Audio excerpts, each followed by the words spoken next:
You know what it is. Welcome back, Kicking It with Kelo and Q. Yes, sir. And today, we have a special guest with me, obviously. You know what I'm saying? You can see the resemblance already. It's my mother, also known as Chef Kareema. Yep. Ba, ba, ba, ba. Don't you you know the vibes. Oh, for sure. So do it like how we always do. You know what it is. We'll go through, talk about her chef life, her chef skills, and all those things for a little bit. Break it down. Just get to know you a little bit more, and then we'll touch on a little bit of the topics going on in the world today, surrounding some topics, and then we'll let her go, and because she has things to do, and then we'll finish off with some stuff about the All-Star Weekend, All-Star format, and trade deadline in the NBA. So you know what it is. Just say hi to the people and everything. Hi, the people. You said to say hi to the people. What up, yo? Chef Kareema here.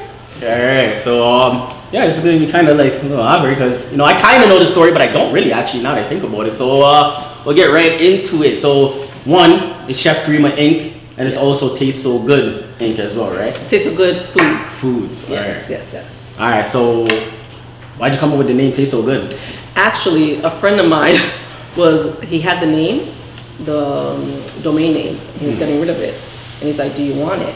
And so I made sure it wasn't being used, and I took it, and it works because my food tastes so good. Right? Okay. So that's how I got that name. Easy to remember, nice to see. Exactly. Nice and sweet. I know we should have kept a couple of those spring rolls to show, but I think we boxed all of them. I only got one. Those spring rolls got beat up. There's still a couple? All right, bless. Yeah, we'll show you guys a little extra spring roll. Speaking of that, so I might as well just ask it. All right, so what was the inspiration to do the fusion of Caribbean food with like different cultures? Because for people that don't know, when I said there's spring rolls, my mom makes like ackee and saltfish spring rolls, curry goat spring rolls, oxtail, pepper shrimp, just to name a few, you know what I'm saying? So what was the inspiration to fuse that type of stuff with other cultures, I guess? Because even with the lasagna, you do like jerk lasagna, so it's not all the same. So my tagline is "Mom had me cooking since the '80s." So my mom legitly had me cooking since the '80s, and any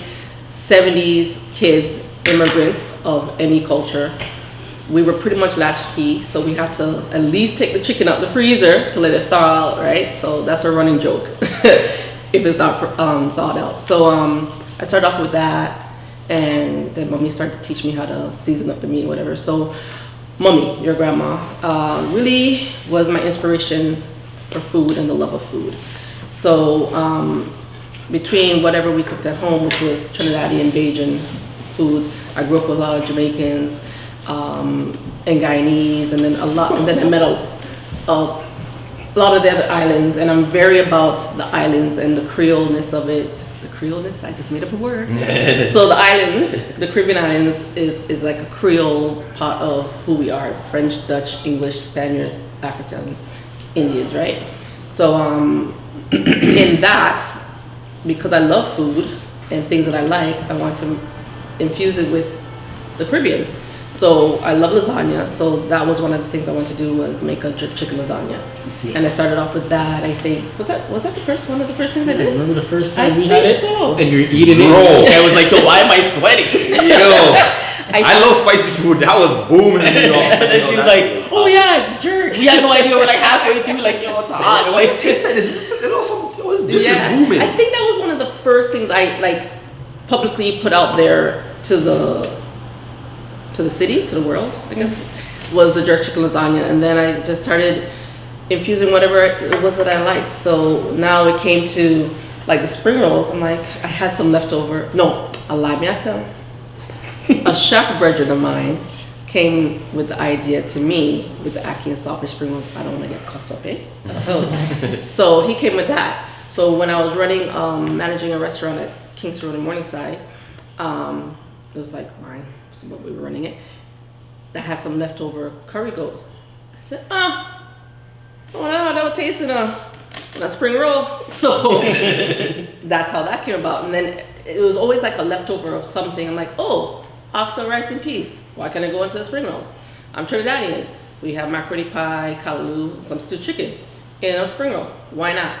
So that's how that came about. And just like other little things, whatever pops in my head. Like I do a macaroni pie fried ball. It's so good. Sphere. Oh, yeah. For the man's in the back. Sphere. Sears. Pause. Right? Bam, bam, bam, bam, bam. So yeah, so yeah, that's how it pretty much the fusion is of my style of cooking came about. Okay, so I have a question. A little, so take one little step away from the food. Of course. And let's step into like black entrepreneurship Okay. side now. So as a chef, obviously, like, you know, I have like, you know, family, friends who are obviously chefs and whatever the case is. So I know a little bit about the world and whatever. And I obviously know, like, you know, especially as like an established chef, when you know you have skills and you know you're qualified. You know what I mean? Like, there's options for you to take a safer route, like maybe to like work or become a head chef for somebody else. So asking you as a young black entrepreneur, what made you decide to take that avenue, to take that lane? It took a minute before I got there. I always knew I didn't want to work for anyone, but I have 4 children. I still have them, right? But at the time, I was like 30 and I was still trying. My mom had just passed a year before. I was like, so I had to work and I had to figure out life for my 4 younger ones and then my siblings, all that. So around 32, I was thinking about it and I'm like, no, I can't. I need to have a job to sustain for my children. I can't just go out there and just become an entrepreneur. But it was at 38, I legitimately looked in the mirror, and you gotta do that sometimes. Look in the mirror and figure out what it is what you want with your life, and talk to yourself, and you will find out, I was crying, okay? Cause I wasn't happy, I wasn't doing what I want to do. So 38, 2013 going into 2014, I still had my 4 children. I still had to figure out life. There was a program, they no longer have it anymore, but it was a program called OSEB. It was an amazing program for small businesses. Okay. I went through that for 42 weeks, I apologize. And I just didn't turn back. I just kept going. I did, however, work at a restaurant called Fuse, which was black owned, and that's the only reason why I worked there, because I knew them and I was still able to do my own stuff. But yeah, it's hard. It's hard. If you have a job and you're able to side hustle for a while, do that. Save up some money. What do you guys call it? Stack up. There you go. Sure. Save up some, as much as you can. If you could do 6 months, great. If you could do a year, even better. But save up some money, man, and then get your followings or whatever it is that you're doing. Like what you guys are doing right now. You guys both have jobs. You guys are doing your podcast, your other side hustles that you guys have going on. Keep doing that until you got your stacks up, and then you can leave your jobs. Even if you have a secure job with awesome pension, keep that, right? But it's not easy. People are gonna say, "Why are you doing it?" Don't listen to the negative comments, but there's constructive criticism. There's a difference. There are people that are gonna look at you and say, "Why?" Where there are other people, why don't you do it like this? Like this, okay. There's a big difference. Big time. So when you hear the whys and how comes and the blah, blah, blah, don't tell that person nothing again. Because they have nothing but negativity and bad energy to come around you. I don't have that no more. And try to have people around you that are also like-minded, not necessarily in the same business that you're in, but other entrepreneurs or other people that want to do side hustles. That's what you should do. That's what I do, and a lot of my friends are either entrepreneurs full-time or side hustle. Yeah, for sure. All right. So I appreciate that, Nari. Thank you. That's dope. So you have a midnight brunch coming up. You've already done it before. The next date is February 21st. Yes. All right, so that's a Friday. It's a Friday. But how it works is, remember, it's midnight, people. So it's Friday night going into Saturday morning. Let me it's tell you. from midnight to 4 a.m., which I was confused about. What sparked the idea of that? Because that's like a dope idea. Everybody that sees it, they like it. Right. Because especially for people that are done work late or if they're leaving the club or something like that. Exactly. So a chef brethren of mine that I only know off of IG, he's actually a 2 Chainz chef. Oh, shit. Okay. His name is Chef Aleem. Instagram chef_Aleem. Shout out. He started it. And I'm like, I hit him up. I said, yo, can I do this in Toronto? And he's like, yeah, thank you for asking. Because I could have just did it, Yeah. and not, but because this is somebody I follow and I love his stuff, you know what I mean? He's like, yeah, please do it. So if you search it now, it will say, he said it, he's the first one that started, which he was, and then I have Midnight Brunch Toronto. Okay. So when I put it out there so I did it in December. Listen to me, eh? I didn't know what I was gonna expect. I was hoping for 20 people. Like 55 people came through. Wow. You know what I mean? So I was like, yeah, man, this is dope. So I'm doing another one, like Kelo said, Friday. Not call me Kelo, so that was the weirdest thing. I know. Even when I heard No, she's on the Kickin' with Kelo. I know, it just threw me off for a second. I was like, what? Mom's is on the vibes, dog.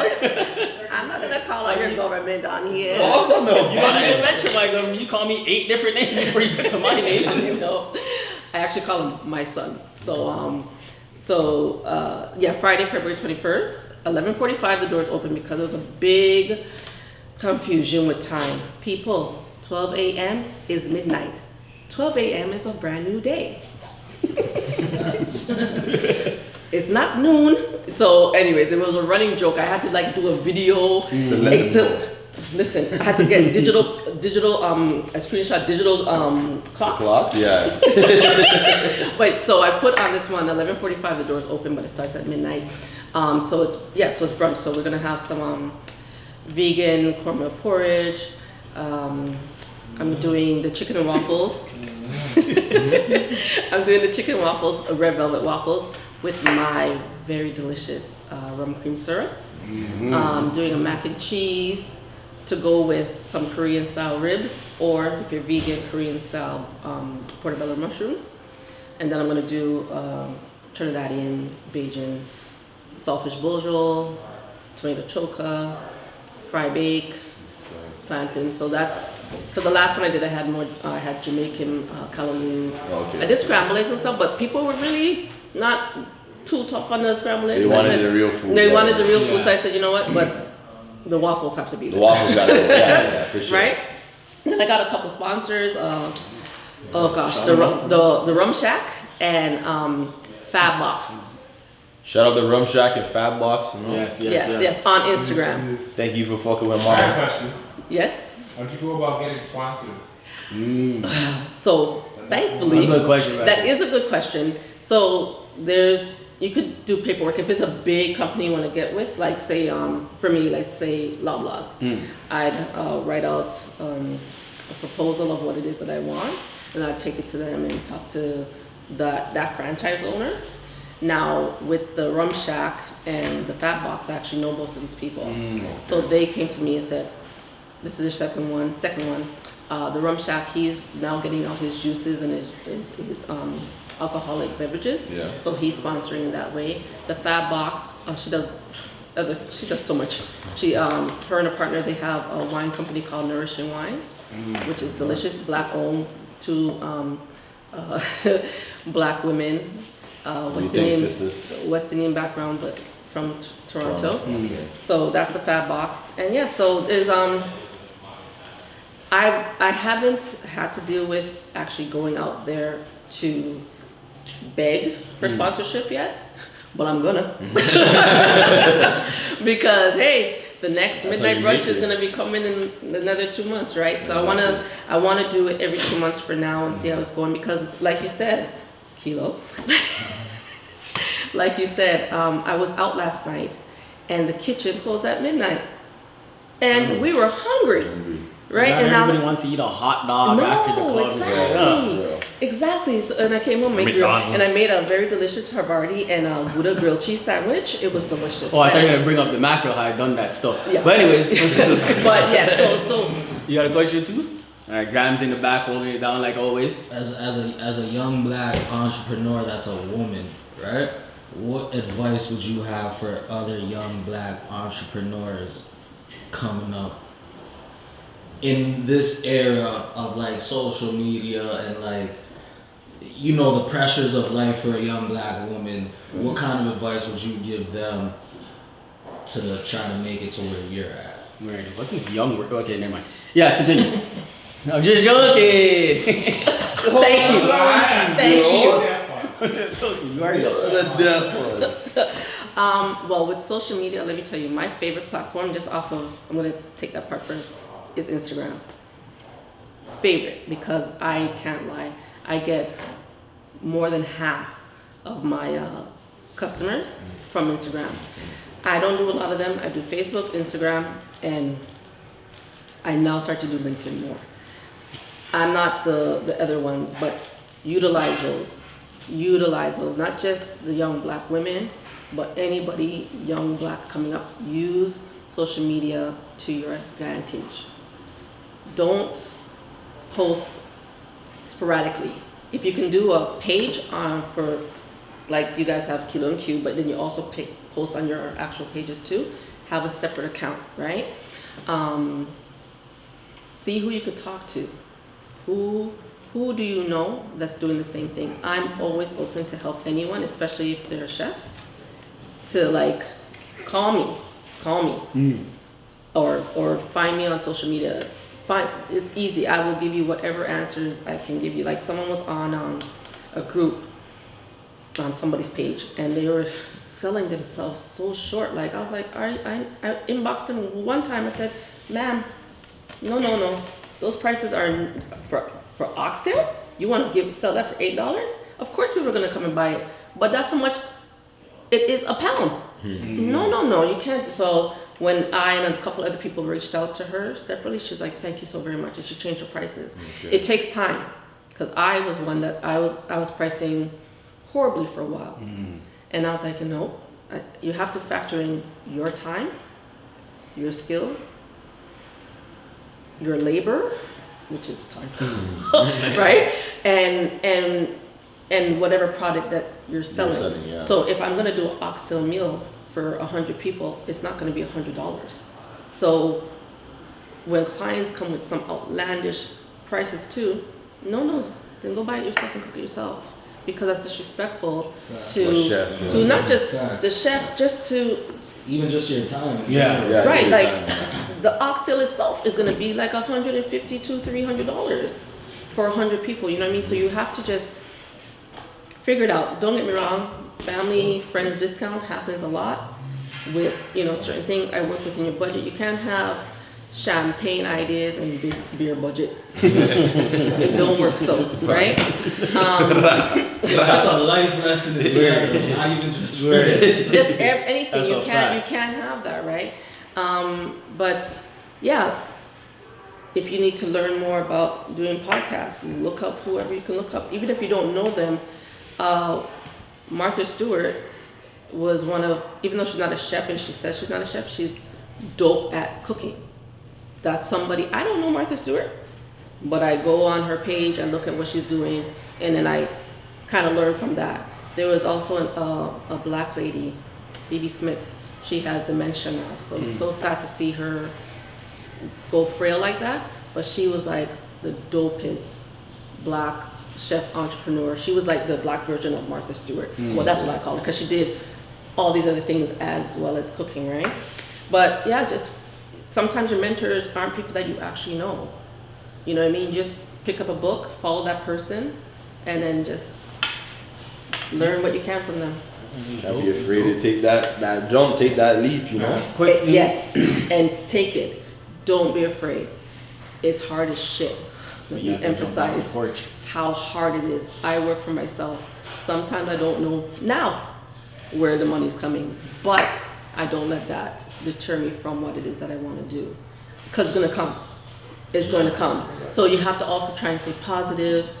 Don't let your own negative thoughts stop you from doing whatever you have to do. But at the same time, if you're feeling down, take that day. Self-care yourself. Don't do any work and just chill. If you smoke a spliff, you smoke a spliff. You eat, you want the ice cream, do whatever it is go to the spa, self-care yourself that day, and just don't think about anything, and then come back and do it again. Colorado. Yeah. So before we get into the rest of the plans for the 2020,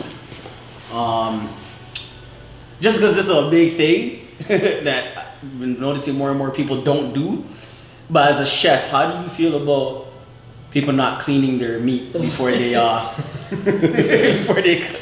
Well, no. So I had to, you know. So you're the this chef is the here. thing. When you do your food handlers, when you go to culinary school, they do not do that. Oh, really? Oh, They wait. So- don't what? They don't They clean don't clean their No, meat. yo, this is a I got- gem for you guys might make $1 You million. need to teach in this Yeah. degrees, man. What do you mean they don't teach? Listen to me. Okay, we're listening. When you're going for your food handlers, you cannot write on there that you wash your meat with nothing more than water, eh? Mind you, every other culture but North Americans, I want to say, That was a good way of saying moving on. North Americans, yeah. keep it 100. Aside from Europeans, everybody else legitly cleans their foods with salt, lime, and vinegar. I mean, I thought those When were the I went to essentials. culinary So did I. school, our chef, who was English, he wasn't as bad as Ramsey, but he's English and they are very, They're harsh, yeah. They're harsh. But he also worked in the islands. He's like, I know you guys are gonna do it. And he pointed to the West Indians, the 2 Jamaicans, the 4 Trinis, the 1 Sri Lankan, and I think there was an Asian in there. He's like, I know you all are gonna watch it, but do not write that on your test because you will fail. So they say, and it's not that it's cutting the bacteria necessarily, but brethren, there's muck on your meat. You have to clean. Chicken, there's extra feathers, extra like the yellow part of the skin, or just the extra fat. Little fat. Come on, you have to clean it. Even if you don't clean it, you still have to clean it and wash it. And I don't care how tired I am. I don't shortcut that at all. Yeah. See how the Bajan just came in there? My grandmother's Bajan, thank you. You're making me scared to not eat anywhere now. But no, Oh, I've been You have scared. to wash it. But you have to. you can't wash it when you're ordering your food and it comes to the plate. You have to wash Yo, my Reggie, go clean this and then cook that again. No, they're not. And unless you're going to, and shut up, Kareema. So yeah, what up? All right. So let's move into what's the goals for Chef Kareema Inc. for the 2020. You know what I'm saying? Let people know what's popping for the year. Okay, so I said in my my journal. Oh, that's another thing. Vision board. Even if you don't want to call it that, write down your goals of whatever it is that you want to do, and just even if you just write it and then just follow the steps to get to it. So last year I said, yeah, I'm gonna get my restaurant, but I didn't do anything. I did zero. I just did catering. I didn't try to like do anything else to get this restaurant. July 1st, I'm getting my restaurant.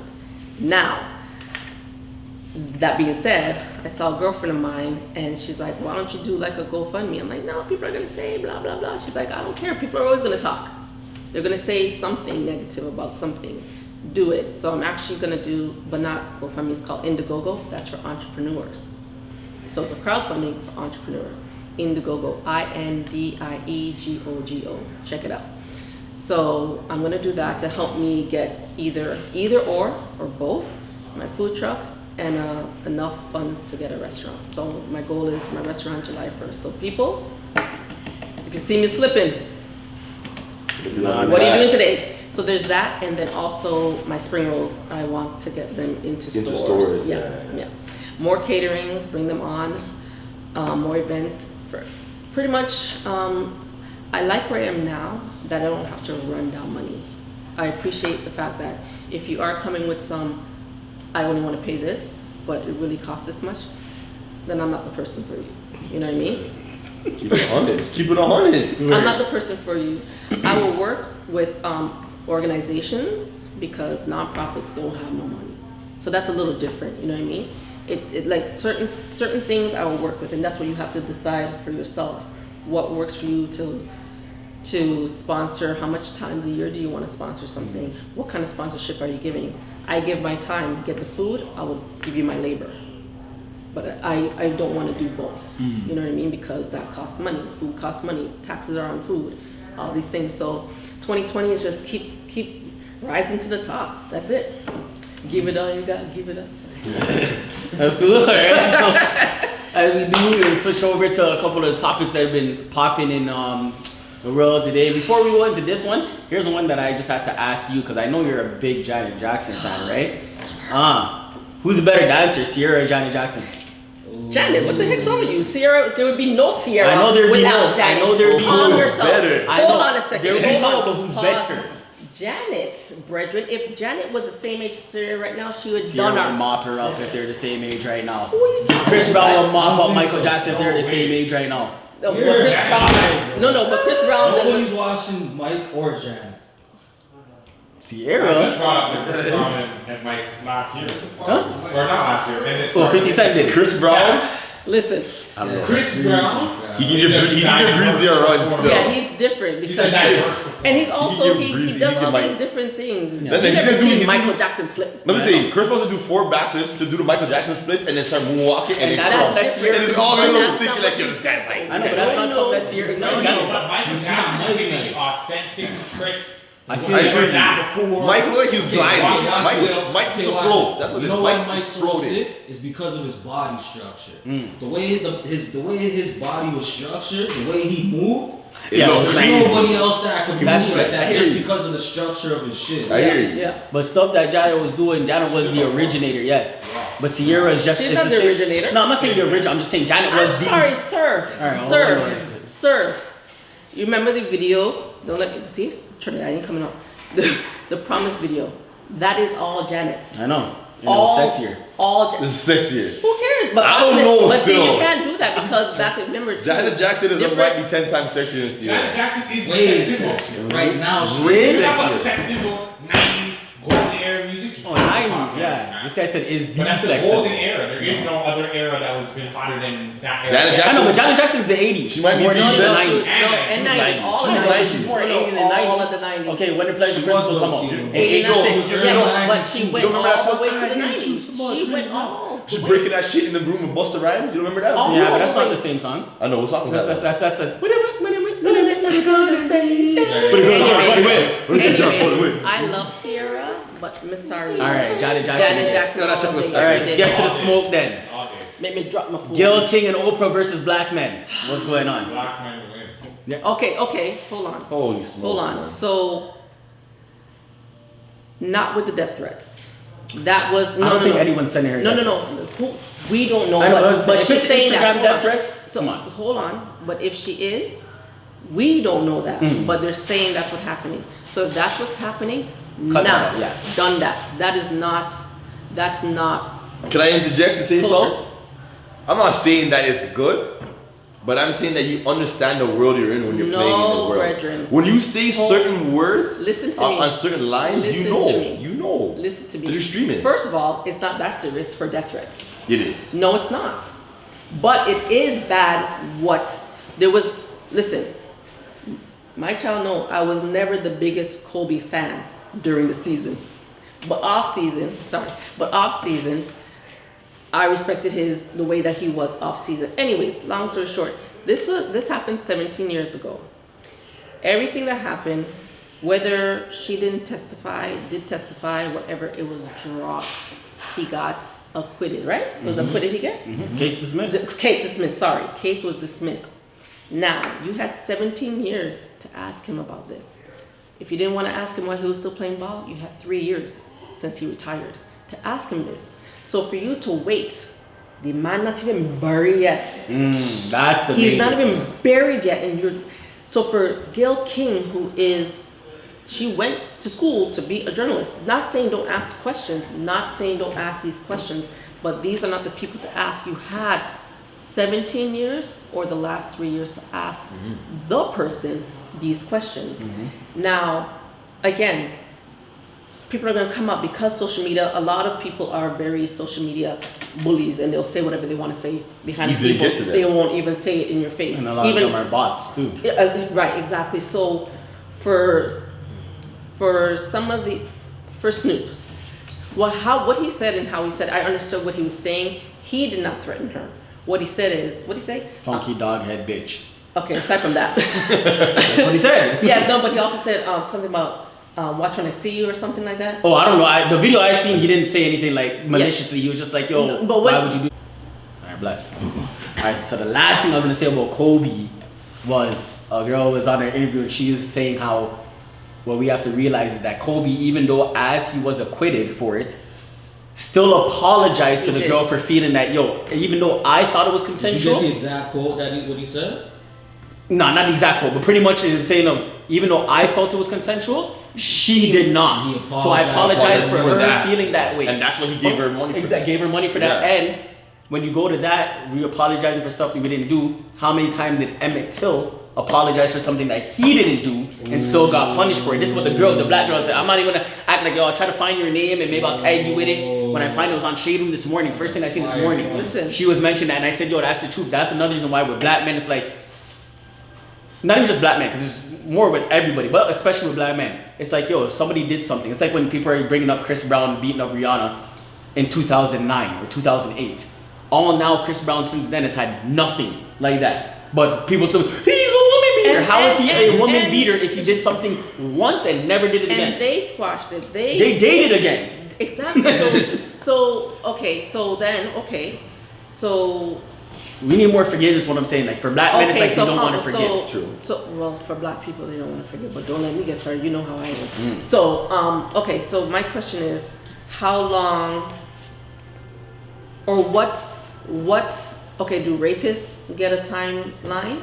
Do child molesters get a timeline? And do murderers get a timeline? Like, if they serve their time, is that now it? No, it's not, because there's some court of public opinion no matter what. I think some things are just like so far against the morals that like there's no coming back from it. Yeah, like that taints you forever. Like you got charged, you know, you were that person was the rapist. We know this. And I think they forever have to be registered. Well, yeah, you're right. Exactly. No matter what. Exactly. Okay. Even if you come on and they say, for example, like you did a murder and you got out after 25 years, you did it young, whatever, right? When you come out the rest of your life, no matter what, you have to tell them where you're going. Yeah, like right. you're tagged down as a Give you person. alerts, like suppose you get out and you're going somewhere, like they have to let the town. Okay. Town, especially So if it's raping things and stuff like that. Okay, so now can this person live their life? Now that's the thing, because the court of public opinion, no matter what's not gonna allow you to live like that. Morally and personally to them, I would say no, but to just live your life. No, but that's I mean to get be a a living job. person. They probably could get a job, but the thing is that your coworkers, Yeah, of course. I'm not saying child molester should be working in daycare. No. God. But that's what I'm saying. He could work in construction. Yeah. Something like once your coworker finds out, hey, that's you. Yo, you were a child molester. They're gonna want to beat your ass, no matter what. The court of public opinion. It's not even just that. It's not even just that, but as a company now, you have to inform your employees of this type of people coming into your thing. So now your employees can have a thing to pretty much be like, yo, listen, I don't want to work, like, you know what I'm saying? And now you have I'm more thinking murder. There's reasons for excuse on murder. That's why we have first degree, second degree, because self-defense, manslaughter. Raping and child molesting, like certain things like kidnapping kids and stuff like that. No matter what, yo, you should never be forgiven. Personally, I don't even think. I think that's what you should go to jail for life for. I think that's life. If you rape or molest a kid, you should go to jail for life on that. And if not, when they release you, you should be released to your own country. Like a country for rapists and child molesters, and you're not allowed to come back to the regular society.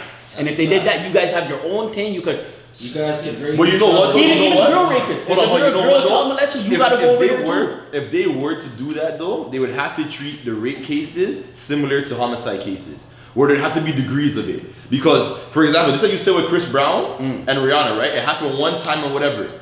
So, like, this time from like a lawyer standpoint, playing devil's advocate, that's what they're gonna argue too. Like, what do you mean my client can't make one mistake and then never slapping back, somebody and forcefully inserting your dick in them or totally different? That's what I'm saying. They would have to be exactly. That's what I'm saying. It would have to get so sticky because then they would have to have degrees for it. It would have to be if you do this type of rape, you're gone for life. If you do this type of rape, you're getting 15 years. Like, you know what I'm saying? That is. I know what you're saying, because rape thing is it's kind of sticky because the Kobe thing, like he didn't think it was rape, and or it's like how they say, like it could be midway through. Accusation. Yeah, exactly. You know how bad that can be. Yeah. So that's a little more risky. I don't like that, eh? That's a little more. And those ones, the not just women, men too. Like, let's just say, when people lie about being sexually assaulted, you need to go to jail too. The same way that person would have went to jail. You gotta be a sex offender. It should switch it around and be like, yo, this person's a false accuser. You should have to be. You see how they say that if you're on that and then you go into a neighborhood that has to be informed? If you're a false accuser and you're going to a neighborhood that should be informed that this person's a false accuser, You know what? I don't even want to talk about that anymore. So we're gonna wrap up this thing with one last thing that was going on in music that I think is funny because personally I think that it proves that these two still love each other. But Nicki Minaj versus Meek Mill was popping on Twitter for the past few days. Like they were going in on each other. Yeah. Accusations of this, accusations of that. And honestly, I just feel like when you've been broken up with somebody for like 3-4 years and you're still beefing, you love that How person. did it spark up again though? It's because he's been, well, yeah, they bucked and Nicki's husband Preston. Oh, yeah. Because Nicki, I heard the that story. he must have been saying. I heard Meek Mill must have been saying. He has that been shit saying it. And before they see. yeah, at least from what I know, well, Nicki said, yo, you've been sending shots at my man for the whole year. No. And it was How a it song. started? No, how it started was this.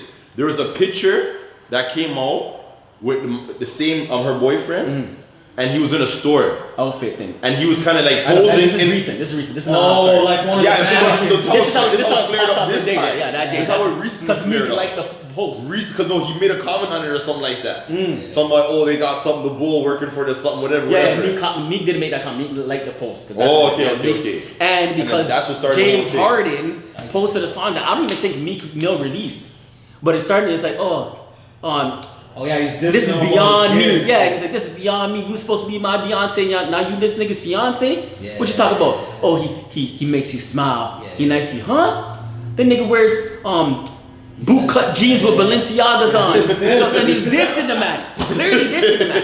And this is a street dude. Like the man is a street dude. Came out the bin. Yeah. Even one time he walked on, he didn't realize that Nicki Minaj was on Instagram Live and the hammer's sticking out, and she's like, babe, and like kicked him out the thing, and he's like, yeah, she didn't even know, like he's a street nigga. So of course, and Nicki kept saying, for now on, I'm tired of you dudes dissing me.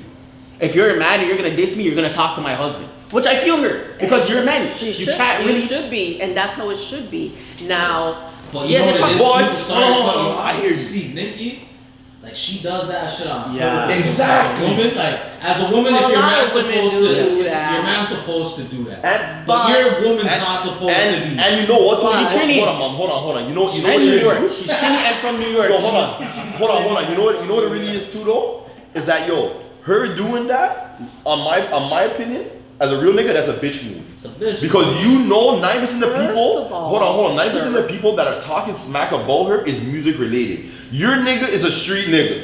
So now you're gonna say go see him. So what's he gonna do? Make a diss track? But hold on, pause. You know what I'm saying? So if I make a diss track about you, now I gotta see guns coming to like that's what I'm saying. It's easy. Yeah, that's how it is in the rap game. Nah, But Meek, okay, we could also say that he also knew what he was doing too. He does. Right? Yeah. But now did they think they're gonna buck so soon after saying whatever? No. Probably not. So but Nicki did apologize. She put out an apology Oh, she did. to I didn't Meek, see that. and then Meek replied Apologized. just recently, very like. They love each other still. Oh, And, That's and what you're it gonna, is. and you're gonna I have didn't see love, that. and you're gonna do that. And the only reason why I was giving Nicki a blind on Put the that drugs is away, man. it's more than just Nicki egging and on because we watch Meek Mill and Safari beef with each other We when watch Meek Mill and Drake. We I know, watch and this is when Nicki Meek this is loves when it. Nicki Yeah, stopped. yeah, yeah. Like she wasn't talking to Safari or Meek. I broke up with both of you guys. You guys are still beefing about me. And about stuff that you guys said while we were together, because that's what it is. It At wasn't the end- about no, her no, at like, that time. That's what I mean. At It the was end of the day, about it's like what was this, said, it's the like this, it's like principles this. that were Bro, crossed. It's like this. Like that's what I'm saying. It came from her, but it wasn't about Say her. you're hypothetically speaking, you break up with your girl, whatever, and then she has her new boyfriend, and the new boyfriend's kind of, and she and her and the new boyfriend, they're posting bare pictures, trying to piss you off. It's pretty much trying, like now you're trying to embarrass. What's his name? Like Fizz and them. Yes, that type of shit. When you're doing those type of things, and then you're putting it on Instagram, like you're pushing it in the face. So it's like, But it's yeah, we fine. broke up and stuff, but there's certain things where I'm you know sorry. as a man, well, there's No, certain I know things. what you you were can't- saying. I understand where you're coming Yeah, from. it's I know her where you're life. coming You from. can't tell her that. I understand that. Yeah, but why do you you care? You can't say you're not supposed to care because at the end of the day, No. love is love. My nigga, But love makes nah. people do what things it is that they don't want to do. What it is Yeah, but you're that smart they're in the to limelight. This keep happens wrong. every day. Love. Yeah, This takes happens away the every smarts. day. We know someone who's somebody, they bucking, they're beefing, they're literally scrapping it out. So this is something that happens every day. It just so Fight over happens less. over less. And this just so happens to be Nicki's Public ex, eye, and yeah. exactly. Yeah, and they So- both happen to be and I- very big, prominent They figures. are, right now. and what I liked is that they both sent Apologies. out. Yeah. I like that too. That didn't shows see that maturity. part. I didn't see that Yeah. either. I didn't see that. You know why? Because they're not going to show that as much as they're going to. Exactly. That's why I don't like things like the shade room. The shade room, you need to fix up a little stuff. TMZ too. Yeah, no. TMZ is owned by white folks and shit. Like I don't expect them to care about our culture. Shade room is black only. Come on, bro. You're like DJ Academics to me. Stop with the bullshit. You know what I'm trying to say? Like, there's certain things, if you're gonna show them beefing, then they should front page and center. I should have seen this morning that they apologize to each other too. You know what I'm trying to say? I didn't even know I that. heard it on the radio today. This is what I'm coming saying. down. Like, and I respect the maturity of that. And that's what it is. You're growing. You're getting older. What is Nikki? 36 now? 37? Yeah, and Meek is 33 or something. And So they're getting older. They're getting so. older. Like this is. And you're too rich for that. Like, to be honest, you're too rich for that. They're both too rich for that. I think they're all whack, personally. So, Well, you know, Meek Mill's my nigga. Straight up. And Nikki's my girl, so hush him out. Both of them are whack. First of all, After Abby's you listen to, you can't say that. But flipping in his book is when he was saying this. you know what song I like? Oh, That's what I said. I'm trying to. You better not say that Chris Brown bullshit again. Heat with Chris Brown. Oh man. Thank you. With that being said, we'd like to thank you for joining us today with Kelo Q. We have one more thing to talk about, but you don't watch basketball like that to talk about the trade deadline. We're gonna say names that you have no idea are. None. So we're gonna But I let know Chris Chef Brown Kareema though. go. But once more, follow our Chef Kareema Inc. on Instagram. And Taste So Good Inc. on Instagram. You heard me. Link will be in Make the sure you look description. out. Try to get those tickets. February 21st, midnight brunch. And the tickets sale ends on February 19th. You don't have a ticket, you're not getting no food. you heard me? All right. You already know what it is. Thank you, Mama. You're welcome. Thanks, Mom. Are Love you you. pausing that? Yeah.